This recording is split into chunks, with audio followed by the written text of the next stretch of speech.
Good morning, everyone. Thank you for clicking on my YouTube video. I want to share with you a letter that I sent to every newspaper I could think of. But it's really a letter to humanity. So I hope you enjoy it and I hope you share it with others. And it's something I think that if people listen to with an open mind and an open heart and see the simplicity and the logic of it, we could change a lot of things in this world so much for the better.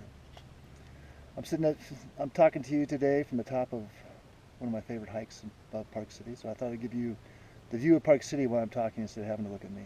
All right? This is a letter to all of humanity. There is information that everyone in our community and the world needs to know, and I hope that you have the courage to share this video with everyone. There is one single act that every one of us has absolute control over, bar none, and that is what we choose to eat. We literally vote with our food choices at the grocery store, a restaurant, a drive-through food joint, or a convenience store. Every time we make a purchase, it's telling industry what we want. It's called demand and supply. When we order it, buy it, crave it, big business is going to be there to continue to supply it, no matter what the health or environmental costs. Of all the food choices we are making, the choice of eating animals and animal products is by far making the biggest negative impact on our personal health and very dramatically the health of our planet. Let's talk about the environment first.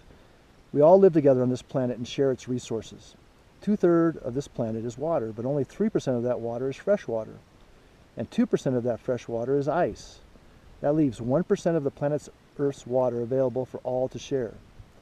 Of course, humans think of themselves first. Without water, we will die. Right now, there's 7 billion plus humans on this planet. Just 50 years ago, there was just over 2 billion. By the year 2100, there's expected to be 12 billion people, all sharing that 1% of available fresh water. We are not alone on this planet. Other living creatures and plants need to survive in that 1% of available water with us. And this is where it gets disturbing. Because of our voting habits when it comes to food, we are presently raising 70 billion factory farm animals worldwide to satisfy our demand for animal products. Those animals require a dramatic amount of water when it comes to growing food and what they eat and what they drink.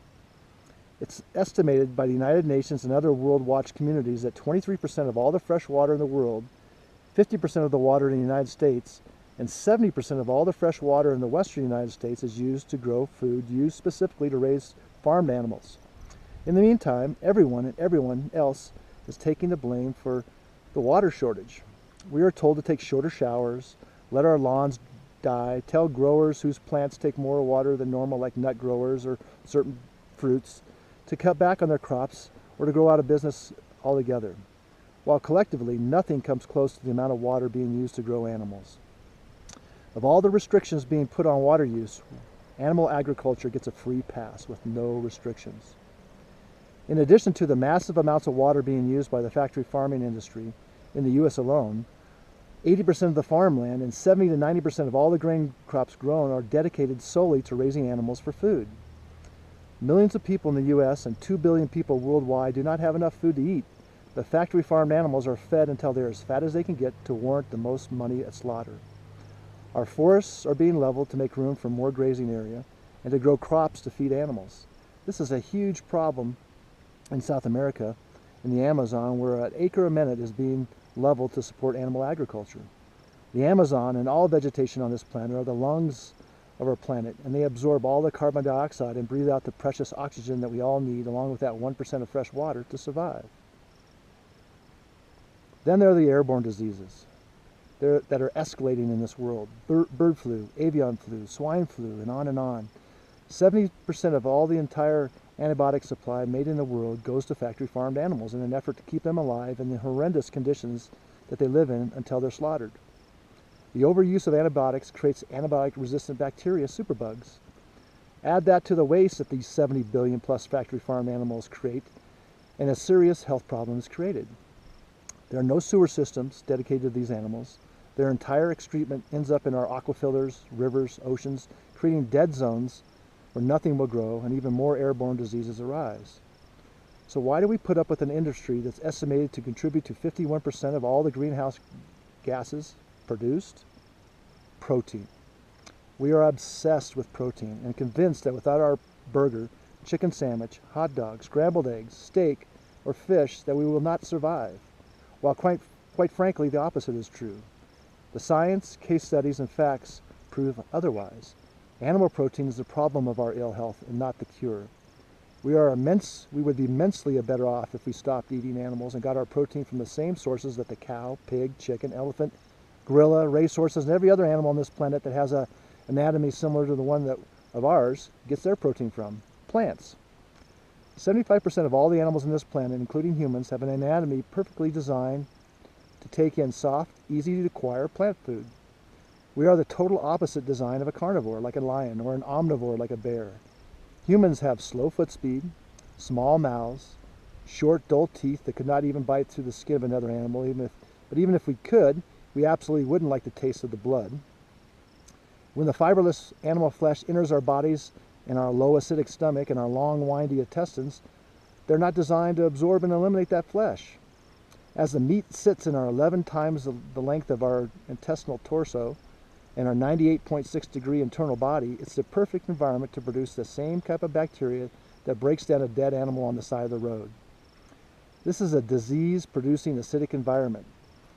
Whole fruits, vegetables, legumes, nuts, and seeds are the perfect foods for the human design and don't create an acidic environment. They're alkaline foods. And they can be made into an unlimited variety of filling, tasty meals. We cannot continue to justify the amount of water, food, and land needed, as well as the diseases produced in our quest for protein. Not to mention the immense amount of pain and suffering that 70 billion plus land animals and 100 billion sea animal creatures go through unnecessarily each year. As much as we don't want to admit it, humans are not that important to this planet. We may have gotten the biggest brain and the ability to reason, but what have we brought to the table for the betterment of planet Earth? iPhones, bombs, pollution. But if all the bees or ants were to vanish on this planet, the Earth might not survive. But if humans were gone, this planet would thrive.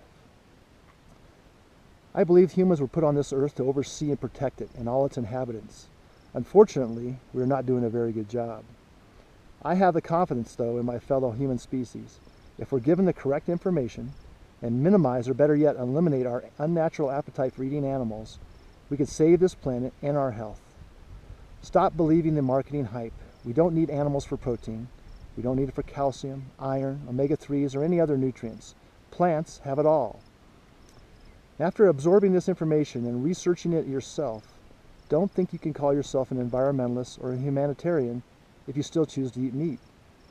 I believe our future population will look back on this period of the planet in sadness, but also with pride that we realized the problem and corrected it. Just like any other disease, we have to get to the root of the problem instead of using Band-Aids to try to correct the problem. With one single act, the whole planet will benefit. Animals need to be taken off the breakfast, lunch, and dinner table. I thank you very much for listening to my little blog. I hope you share this with all that you can. I hope it makes sense to you, and I hope you go out and research it on your own.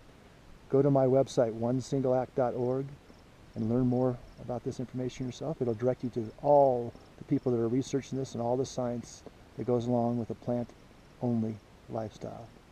Thank you, everyone. Hope you enjoyed the view.